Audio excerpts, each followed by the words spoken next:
YouTube, I'm Michał. Welcome to my channel. Today I'm gonna show you the 2017 Tesla Model S 75D with 160,000 kilometers. I'm gonna shortly cover looks, car interior, Tesla app, motorway driving, famous Tesla acceleration, fast and slow charging, cornering and sound. Then I will try to answer the question, is it still a relevant car? Let's start from the looks of the car. I think the car looks beautiful. Despite it's 7 years old and the design is actually 12 years old, it still turns heads. Model S features a sleek aerodynamic design with a smooth wide front lacking a traditional grille. It has a low sloping roofline and a streamlined body for improved aerodynamics. It is equipped with a sharp LED headlights and distinctive flush door handles that extend when touched. Its muscular rear end is characterized by a subtle spoiler and clean modern lines. The overall look is elegant and futuristic, aligning with Tesla's emphasis on innovative design and high performance. This particular car doesn't have air suspension and it is low, not very curb friendly. It is also 5 meters long and 2 meters wide, not including mirrors, so you need to be extra careful in places like this or tight car parks.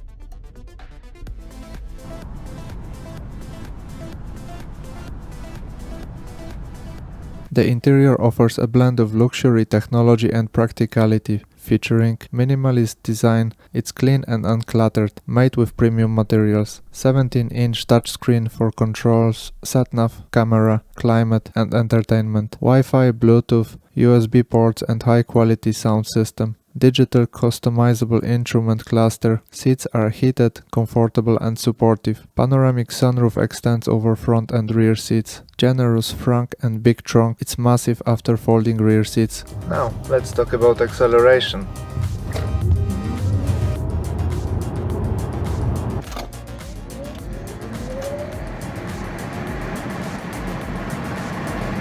Okay, this is something else. 4.4 seconds 0 to 100 km an hour. By today's standards, it's nothing special, but 20 years ago this was a supercar territory. Model S 75D is equipped with a dual motors and all-wheel drive, 525 horsepower and 600 Nm of torque available from standstill. This quick acceleration is a hallmark of Tesla's electric vehicles, offering immediate torque and smooth, powerful driving experience. Overtaking is a maneuver which should be always done quickly and safely. That's not a problem in this car. You can ask, is the car still so quick at higher speeds? Well, let's say you need to accelerate from 80 to 120 km an hour. Yes, it is still significantly faster than majority of cars out there. Above that, it still picks up speed at a decent rate, but I would compare it to a max 300 horsepower petrol sedan. Don't forget this car weighs 2200 kilograms. Cruising with motorway speeds up to 130 km an hour is a pleasure. Above that though, the wind noise is a bit annoying. The frameless windows and the glass roof, yeah, it all adds up.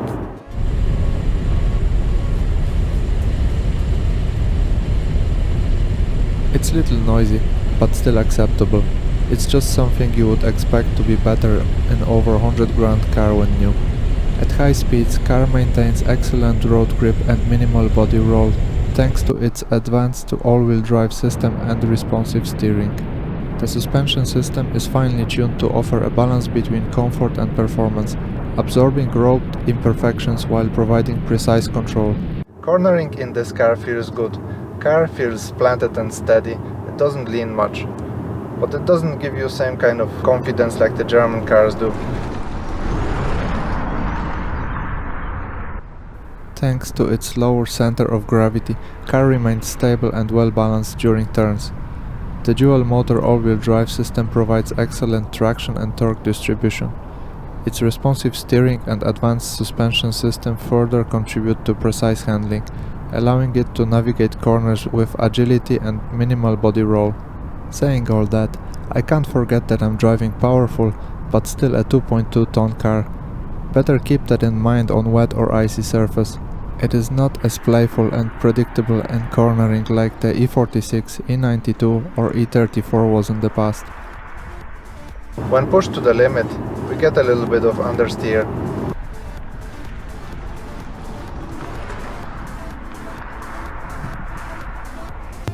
Now, let's talk about suspension.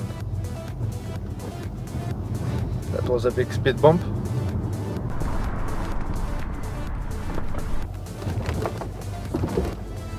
Not too bad.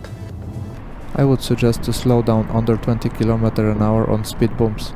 Above that it becomes uncomfortable. Rather stiff setup on bumpy country roads gonna shake things up a bit, but it's still acceptable for a while. On motorways, no negative points whatsoever. Model S75D with non-air suspension offers a balanced blend of comfort, handling and durability, making it a solid choice for drivers seeking reliable performance without the complexities of air suspension. And there is the sunroof. Retractable glass over front and fixed over back seats, operated from the main screen using voice control, programmed to one of the buttons on steering wheel. It can be also lifted or closed from the app. It features a sunshade to reduce glare and heat from direct sunlight, enhancing the overall comfort of the vehicle.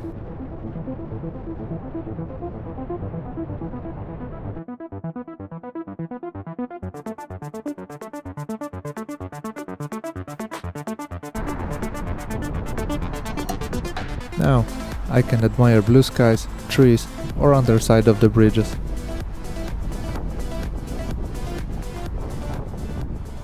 Charging Model S involves several options. Supercharger up to 120 kW, fantastic plug-and-play network of chargers allowing you to travel all over Europe. Only downside is that sometimes chargers are a bit off the motorways or in some funny locations like supermarkets or hotels. This is a very important adapter for long trips because this older car is not natively equipped with CCS port. It will allow you to use other charging networks like Ionity, ESB, Apple Green, Greenway and many others depending of country you are in. Now the slow destination charging option up to 11 kW available on ferries, in shops, on streets. This is our 2000 km trip from Norwegian fjords to southeast Poland. It took 9 charging stops. This is an example of using rapid charger to charge non-preheated battery at relatively high 29% state of charge. It took around 50 minutes to bring it to 81% SOC. Highest charging power was 90 kW, but only for few seconds. And this is better example, 19% SOC and preheated battery. Charging power reaching 116 kW, so nearly max for this car. I could hear the noise of hard-working air condition unit and fans trying to cool down the battery while charging. It took around 50 minutes to bring it to 90% SOC. Lower the starting SOC and warmer the battery, the quicker the session gonna be. Fob for this car is plasticky, very light and easy to lose, but very cool and functional at the same time. I can unlock the car, open and close rear hatch and open front with it. This fantastic and super reliable Tesla app have a multitude of features like locking, unlocking car, hood and hatch, preconditioning, defreezing, venting, charging, monitoring, seat heating, tracking, route planning, booking service and roadside assistance, live interior and exterior temperature, live cameras view in newer cars, summon, info about the car and many more. And this is the car after 10 minutes of preconditioning started remotely on freezing winter morning. The Autopilot in this car is the enhanced version on the MCU1 older hardware. It is basically more sophisticated, adaptive cruise control version. Can't give enough credits to this technology. It handles all the country roads where road markings are visible, but the motorways are where it really shines. It will let you comfortably travel with speeds up to 150 km/h. Worth mentioning, turning radius in this car is not the best. It is a long car, no rear steer like some new EVs. And this is the example of road where engaging Autopilot is not possible, no lines visible. Whether it's commuting to work or road trips, it takes big chunk of work off the driver, and it does that in a very safe way. This old Autopilot with LiDAR handles some terrible driving conditions, like this trip through Germany, Belgium and France November last year. Nighttime rainfall was so heavy I couldn't see lanes on the motorway, but Autopilot didn't have any problem with that. And these are kinds of roads where it's safer to disengage Autopilot and take over driving, because Autopilot is getting confused with multiple lanes on the road. From my personal experience, I would use Autopilot for 20 to 30% of daily driving and commuting, especially on boring motorways and during traffic jams. Can't really use it more because of other drivers erratically changing lanes and leaving too small gaps. Autopilot tends to react with a quite harsh braking in these situations. There is one more important issue. In Europe, Autopilot lane change function is illegal and unavailable for now, so I would have to disengage Autopilot, change lane and re-engage it every time. Long journeys are a bit of a different story, like this trip across Europe. This is the amazing Normandy Bridge in France. And this was the trip from Norway to Poland. As these were over 2000 kilometer trip and I was the only driver, I was using Autopilot for 70 to 80% of driving. I have to say, it was a great experience and great help. Driving electric car equipped with Autopilot, charging stops every 2 hours on average. I know, it took around 30% more time to get to my destination, but it was a pleasant, safe, relaxing drive and I wasn't even tired at the end. Overall, this car took us to countless destinations all over Europe. Autopilot is an amazing long journey tool, keeps car in lane, maintains set speed, reduces speed to the limits, keeps set distance, automatically slows down to car in front and much more. I don't have any experience with full self-driving yet and I would probably have trust issues in cities, but I can recommend this enhanced Autopilot 2 version. Summon is another fancy feature of Autopilot in this car. Basically turns the car in remote controlled toy. It allows the car to autonomously park and unpark itself, controlled via the Tesla mobile app or the key fob in newer cars. This feature is particularly useful for tight parking spaces where it might be difficult to enter or exit the vehicle. Yes, electric cars have a sound. At low speeds, during acceleration, this car emits a subtle, futuristic whirring sound. The same sound can be heard when lifting the accelerator and regenerative braking is activated.